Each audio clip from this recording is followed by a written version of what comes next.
अस्सलाम वालेकुम dear friends. आज हमें डिस्कस करना है lecture number 4, regulation of hormone secretion. Regulation of hormone एक ऐसी प्रोसेस होती है जिसकी वजह से हमारे ब्लड में, हमारी बॉडी में हार्मोन जो है वो कंट्रोल में रहते हैं, वो बैलेंस में रहते हैं। ठीक है। जो ये प्रोसेस है ये किसकी वजह से होती है? ये दो मैकेनिज्म्स के ज़रिए से होती है। उन मैकेनिज्म्स को हम कहते हैं फीडबैक मैकेनिज्म्स या फीडबैक लूप्स। फीडबैक मैकेनिज्म्स या फीडबैक लूप्स जो होते हैं ये सिग्नलिंग पाथवेज होती है जो रेगुलेट करती है हार्मोन की प्रोडक्शन या रिलीज उनका ब्लड स्ट्रीम में। ठीक है। जो ये रेगुलेशन है ये कंट्रोल होती है दो टाइप्स ऑफ फीडबैक मैकेनिज्म से। ठीक है। एक होता है पॉजिटिव फीडबैक मैकेनिज्म, एक होता है नेगेटिव फीडबैक मैकेनिज्म। अब हम इन दोनों को डिस्कस करेंगे कि पॉजिटिव फीडबैक मैकेनिज्म क्या होता है और नेगेटिव फीडबैक मैकेनिज्म क्या होता है। फर्स्ट हम डिस्कस करेंगे कि पॉजिटिव फीडबैक मैकेनिज्म क्या होता है। देखिए, अब यहां पर हम डिस्कस करेंगे कि पॉजिटिव फीडबैक मैकेनिज्म होता क्या है। पॉजिटिव फीडबैक हम ऐसे समझेंगे कि पॉजिटिव फीडबैक जो होता है ये मैकेनिज्म जो होता है ये तब हमें ज़रूरत लगता है जब हमारी बॉडी में किसी जगह हार्मोन, किसी पर्टिकुलर हार्मोन की ज़रूरत होती है, किसी पर्टिकुलर हार्मोन की नीड होती है, तब हमें उस हार्मोन की सिक्रीशन करानी होती है, तब हमें उस हार्मोन की सिक्रीशन करानी होती है। ठीक है। तो हम किस मैकेनिज्म के जरिए से उस हार्मोन की सिक्रीशन करा सकते हैं? पॉजिटिव फीडबैक मैकेनिज्म के जरिए से। ठीक है। हम एग्जांपल लेंगे यहां पर ऑक्सीटोसिन। ऑक्सीटोसिन जो हार्मोन है इसको हम कहते हैं बर्थ हार्मोन भी। ठीक है। बर्थ हार्मोन जो ऑक्सीटोसिन है ये इसको हम कहते हैं बर्थ हार्मोन। क्यों इसको कहते हैं बर्थ हार्मोन? क्योंकि ये तब रिलीज होता है जब बेबी को डिलीवर होना हो, जब किसी बच्चे का जन्म होना हो। ठीक है। तब ऑक्सीटोसिन हार्मोन जो है रिलीज होता है। ठीक है। अब ये कैसे रिलीज होता है? ये सारा जो प्रोसेस है ये पॉजिटिव फीडबैक मैकेनिज्म है। ठीक है। बेबी का हेड जो होता है जब ये सर्विक्स पर लग जाता है, प्रेशर एक्सर्ट करता है सर्विक्स पर। ठीक है। यूट्रस में ये सर्विक्स पर प्रेशर जनरेट करता है। ठीक है। तो जो ये प्रेशर क्रिएट करता है सर्विक्स पर, तो इसकी वजह से सिग्नल जाती है ब्रेन को। ब्रेन में होता है पिट्यूटरी ग्लैंड। पिट्यूटरी ग्लैंड के किस पार्ट में? पोस्टीरियर पिट्यूटरी पे सिग्नल जाती है। पिट्यूटरी के दो पार्ट्स होते हैं, एक होता है एंटीरियर, एक होता है पोस्टीरियर। ठीक है। एक होता है एंटीरियर, एक होता है पोस्टीरियर। पोस्टीरियर पिट्यूटरी से जो है दो हार्मोन सक्रिएट होते हैं, एक होता है एंटी डायूरेटिक हार्मोन, एक होता है ऑक्सीटोसिन। ठीक है। तो पिट्यूटरी के पोस्टीरियर पार्ट पर सिग्नल जाती है कि आप ऑक्सीटोसिन हार्मोन को रिलीज करवाओ। ठीक है। तो यहां से ऑक्सीटोसिन रिलीज होता है, कहां से? पोस्टीरियर पिट्यूटरी से। ठीक है। ऑक्सीटोसिन जो है ये यूट्रस पर एक्ट करेगा। ठीक है। यूट्रस पर एक्ट करेगा। जब ये यूट्रस पर एक्ट करेगा तो ये यूट्रस को कंट्रैक्ट कराएगा। ठीक है। जब यूट्रस कंट्रैक्ट हो जाएगा तो बेबी को पुश मिलेगा। ठीक है। पुश मिलेगा अगेंस्ट द सर्विक्स, तो बेबी बाहर निकलना शुरू हो जाएगा। ठीक है।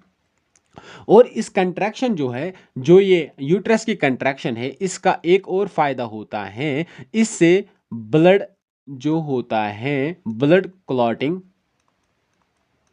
या हम कह सकते हैं ब्लड जो हो वो रुक जाता है। जब ब्लीडिंग उस वक्त होती है तो अगर ब्लीडिंग हो जाएगी उस वक्त तो वो रुक जाती है, ब्लड क्लॉट हो जाएगा वहाँ से कंट्रैक्शन के ज़रिए से। और ये भी याद रखो, जब कभी भी सीजर का केस आता है, एलएससीएस का केस आता है, जब जिसको हम कहते हैं एलएससीएस का केस आता है, सीजर जिसको हम बड़ा ऑपरेशन कहते हैं। ठीक है। वो केस जब आता है तो जब भी बेबी डिलीवर हो जाएगा इंस्टेंटली उसके बाद, मतलब एक ही मिनट के अंदर वहाँ पर वो देते हैं, इंजेक्ट करते हैं मदर्स की बॉडी में ऑक्सीटोसिन। ठीक है। ऑक्सीटोसिन ऑक्सीटोसिन क्या कराता है, वो इंस्टेंटली ब्लीडिंग स्टॉप कराता है, ठीक है, ये भी याद रखो। इसके बाद हम आएंगे यहाँ पे कि जब भी पुश लगेगा बेबी को अगेंस्ट द सर्विक्स, ठीक है, सर्विक्स के अगेंस्ट जब पुश लगेगा बेबी को, तो more pressure on the cervix leads to more oxytocin being releaser. जितना प्रेशर लगेगा सर्विक्स पर उतना ज्यादा ऑक्सीटोसिन रिलीज हो जाएगा। और ये साइकिल तब तक चलेगा तब तक चलेगा, कौन साइकिल? जो प्रेशर लगना, ऑक्सीटोसिन का रिलीज हो जाना और कंट्रैक्शन हो जाना यूट्रस का, ये साइकिल तब तक चलेगा जब तक ना बेबी डिलीवर हो, ठीक है, जब तक ना बेबी बॉर्न हो, ठीक है। ये सारा जो है ये फीडबैक मैकेनिज्म है, पॉजिटिव फीडबैक मैकेनिज्म है, ठीक है। पॉजिटिव फीडबैक मैकेनिज्म यहाँ पर ऑक्सीटोसिन हार्मोन जो है, यहाँ पर इसकी सक्रीशन होती है, यहाँ पर ये रिलीज होता है, ठीक है। अब हम आएंगे नेगेटिव फीडबैक मैकेनिज्म में। नेगेटिव फीडबैक मैकेनिज्म होता क्या है? जब कभी भी हार्मोन जो है, जब इसको रिलीज करवाएंगे, फिर जब इसकी प्रोडक्शन ज़्यादा हो जाएगी बॉडी में, इसके लेवल ज़्यादा हो जाएंगे बॉडी में, तब एंडोक्राइन ग्लैंड को बताना है कि इसकी प्रोडक्शन बंद करो। और ये कैसे हम बताएंगे? ये हम बताते हैं नेगेटिव फीडबैक मैकेनिज्म के ज़रिए से। यहाँ पर हम एग्जांपल लेंगे थायराइड हार्मोन की। थायराइड हार्मोन देखो आप कि हाइपोथैलेमस, ये है हाइपोथैलेमस, ठीक है, ये है हाइपोथैलेमस। हाइपोथैलेमस से रिलीज हो जाएगा हाइपोथैलेमस से सेक्रेट हो जाएगा थायरोट्रोपिन रिलीजिंग हार्मोन, ठीक है, ये हो गया थायरोट्रोपिन रिलीजिंग हार्मोन। ये फीडबैक मैकेनिज्म, ये पॉजिटिव फीडबैक मैकेनिज्म यहाँ पर चलता है, ठीक है, यहाँ पर पॉजिटिव फीडबैक मैकेनिज्म चलता है। तो थायरोट्रोपिन रिलीजिंग हार्मोन जब चलेगा, ये पॉजिटिव फीडबैक मैकेनिज्म है, ठीक है, ये एक्ट करेगा पिट्यूटरी पे। पिट्यूटरी जो है ये सिक्रीट करेगा TSH, thyroid stimulating hormone. Thyroid stimulating hormone जो है वो एक्ट करेगा थायराइड ग्लैंड पर। थायराइड ग्लैंड से निकलेगा T3 और T4। अब जब T3 और T4 की लेवल्स जो है ये इंक्रीज हो जाएंगे बॉडी में, ठीक है, तो T3 T4 सिग्नल करेगा डायरेक्ट किसको? हाइपोथैलेमस को, कि आप इस सेक्रीशन को यानी कि TRH, थायरोट्रोपिन रिलीजिंग हार्मोन को बंद करो, ठीक है।